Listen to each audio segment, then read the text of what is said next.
नमस्कार दोस्तों, easy news में आप सभी का स्वागत है। कल आपने कहीं ना कहीं ये देखा और सुना ही होगा कि सुप्रीम कोर्ट ने 370 को लेकर क्या ऐतिहासिक फैसला लिया है।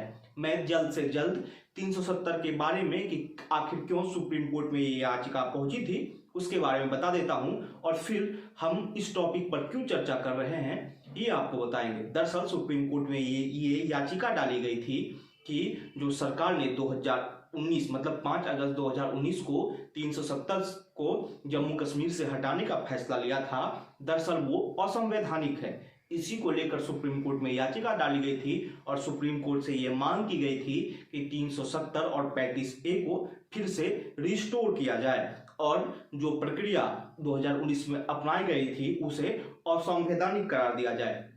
लेकिन जब सुप्रीम कोर्ट में ये सुनवाई हुई उसके बाद जब कल सुप्रीम कोर्ट का ये फैसला आया तो सुप्रीम कोर्ट ने अपने फैसले में कहा है कि सरकार ने जो भी प्रक्रिया अपनाई वो असंवैधानिक नहीं है और 370 जम्मू कश्मीर के लिए एक टेम्परेरी प्रोविजन था। मतलब कि जो सरकार कह रही थी सुप्रीम कोर्ट ने उसी लाइन को बाय किया है।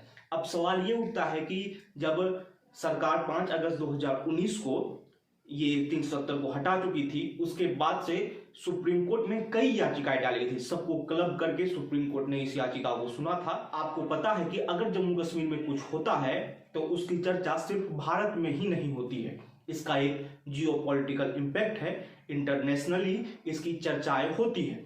लेकिन इस बार जो सुप्रीम कोर्ट का फैसला आने के बाद सिर्फ एक ही देश है जो इस पर वो भी बहुत कम बोल रहा है, वो है पाकिस्तान। क्योंकि अब तक हमने देखा था 2019 से पहले कि अगर कश्मीर में कुछ भी घटनाएं होती थी, कुछ भी छोटी बड़ी चीजें भी होती थी, उस पर खासकर मुस्लिम मुल्क जो कि OIC जिनका एक संगठन है वो जरूर से जरूर बोलती थी। लेकिन इस पर OIC का अब तक कोई बयान सामने नहीं आया है। कोई भी देश इस समय कश्मीर पर भारत के खिलाफ नहीं जाना चाह रहा है क्योंकि उसको पता है कि भारत के साथ रहने का इंटरेस्ट क्या हो सकता है और भारत के बिना इस समय कोई भी चीज को आगे लेकर चलना किसी भी देश के लिए एक मुश्किल भरा काम हो सकता है।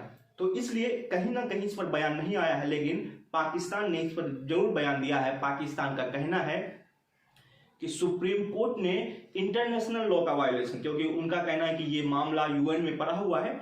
तो कल जब अमित शाह राज्यसभा में बोल रहे थे उन्होंने यही कहा था कि हम जो कह रहे थे उसी को लेकर सुप्रीम कोर्ट ने भी हमारी बात को माना है कि 370 एक टेम्पररी प्रोविजन था जिसे सरकार ने हटा दिया है। मतलब एक बात अब तय मानिए कि कश्मीर में 370 की वापसी नहीं होने जा रही है। अब रह गई बात कश्मीर की, कश्मीर में क्या क्या काम हो रहे हैं, कश्मीर में क्या होने वाला है, सरकार की नीति क्या है। एक आरोप ये लग रहे हैं कि जब 2019 में 370 को हटाया जा रहा था तो सरकार के तरफ से ये बोला गया था कि 370 हटने के बाद कश्मीर से आतंकवाद खत्म हो जाएगा। आतंकवाद की घटनाओं में कमी जरूर आई है लेकिन कश्मीर से आतंकवाद अब तक खत्म नहीं हुआ है, क्योंकि हाल के ही दिनों में हमने देखा था कि कैसे हमारे सेना के अधिकारी भी एक इनकाउंटर में शहीद हो गए थे। आतंकी कुछ कुछ इलाके में हैं, अभी भी हैं, जिनको सेना खत्म कर रही है। और जो लोकसभा में अमित शाह ने बताया था, गृह मंत्री ने बताया था कि 2026 तक हम जीरो टेरर प्लान को 100% लागू कर देंगे। मतलब कि केंद्र सरकार एक जीरो टेरर प्लान और एरिया डोमिनेशन के प्लान पर काम कर रही है। इसी प्लान के तहत आतंकवाद को न्यूट्रलाइज किया जा रहा है, उन्हें मारा जा रहा है। अब सवाल ये उठ जाता है, क्या कश्मीर में चुनाव और कश्मीर को पूर्ण राज्य का दर्जा कब मिलेगा।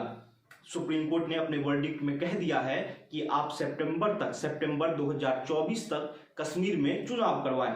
और रह गई बात पूर्ण राज्य के दर्जे की, तो इसको लेकर कोई डेडलाइन तो कोर्ट ने नहीं दिया है, लेकिन कोर्ट ने सरकार से ये कहा है कि आप जल्द से जल्द स्टेटहुड को रिस्टोर करें कश्मीर के। लेकिन लद्दाख अब जम्मू एंड कश्मीर का पार्ट नहीं होगा, वो यूनियन टेरिटरी ही रहेगा, जैसा कि 2019 के फैसले में लिया गया था। जम्मू कश्मीर के पॉलिटिकल पार्टी का कहना है कि यहाँ पर कोई चुनाव नहीं हुए हैं, इसलिए लोगों की बातें ऊपर नहीं आ पा रही है। लेकिन अब जैसा कि लोकसभा चुनाव होना है, लोकसभा चुनाव तो कश्मीर में होंगे ही, और जबकि सुप्रीम कोर्ट ने कह दिया है कि आप सितंबर से पहले चुनाव करवाएं, तो सरकार कहीं ना कहीं बाध्य होगी कि सितंबर से पहले कश्मीर में चुनाव करवा लिया जाए। अब इन सारे मुद्दे को अगर हम क्लब करके देखें तो क्या 370 के बाद पाकिस्तान जो अब तक इस मुद्दे को हमेशा यूएन में लेकर जाता था, यूएन में इस मुद्दे को हमेशा उठाता था, लेकिन क्या पाकिस्तान अब इस पे बोलने के लायक भी नहीं रह गया है?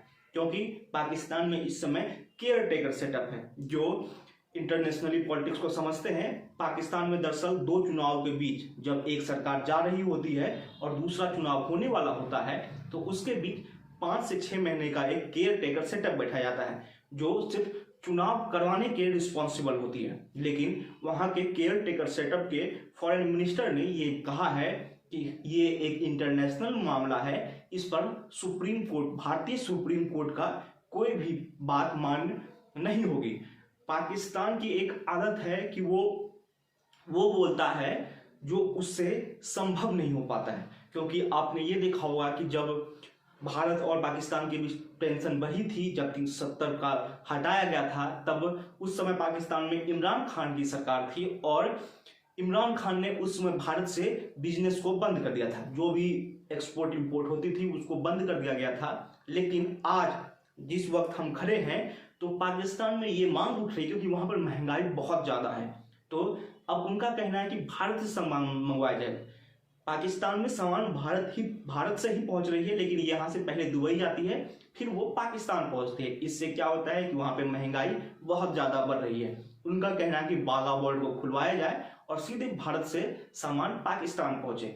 लेकिन यही बात है कि पाकिस्तान 2019 में कोई और स्टैंड ले रहा होता है और 2023 आते आते पाकिस्तान का स्टैंड में बदलाव दिख रही है। कहा यह जा रहा है कि पाकिस्तान में फिर से नवाज शरीफ की सरकार आ रही है और नवाज शरीफ कहीं ना कहीं प्रो इंडिया माने जाते हैं, क्योंकि कारगिल वॉर के समय भी जब मुशर्रफ नवाज शरीफ पे प्रेशर बना रहे थे तो उस समय उन्होंने भी, क्योंकि नवाज शरीफ के कार्यकाल में ही अटल बिहारी वाजपेयी बस से लाहौर जाते हैं और नरेंद्र मोदी भी पाकिस्तान जाते हैं, तो सवाल ये उठता है कि क्या नवाज शरीफ के आने के बाद पाकिस्तान के रुख में कोई बदलाव होगा? ये देखना दिलचस्प होगा। लेकिन सुप्रीम कोर्ट के फैसले के बाद एक बात तय हो गया है कि अब जम्मू कश्मीर में 370 की वापसी नहीं होगी और जम्मू कश्मीर पूर्ण रूप से जो अब तक बहुत सारी चीजें जो कश्मीर पे लागू नहीं होती थी वो भारत का हिस्सा होगा और सभी नियम कानून जो कि भारत के अलग अलग राज्यों में एक साथ लागू होती है जम्मू कश्मीर में भी लागू होगी। ये वीडियो आपको कैसा लगा हमें जरूर बताइएगा। साथ ही साथ इस वीडियो को लाइक और शेयर करना ना भूलें और जाते जाते इस चैनल को सब्सक्राइब कर लें।